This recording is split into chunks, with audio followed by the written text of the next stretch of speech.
आपल्यातील उणिवांना कधीही दोष देऊ नका, कारण याच उणिवा किंवा आपल्यातील कमतरता दुसऱ्या कुणाचं तरी आयुष्य सुंदर बनवू शकतात. एका माणसाच्या घराशेजारी थोड्याशाच अंतरावरती एक विहीर असते. तो माणूस 2 भांड्यांच्या सहाय्याने त्या विहिरीचं पाणी घरी आणत असतो.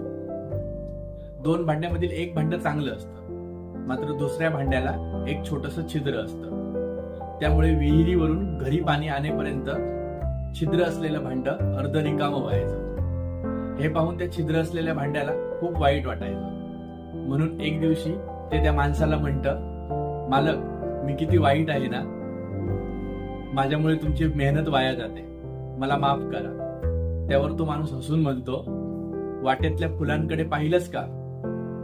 तू ज्या बाजूला असतोस त्या बाजूनेच खूप सुंदर सुंदर फुलं उमलली आहेत. का माहितीये?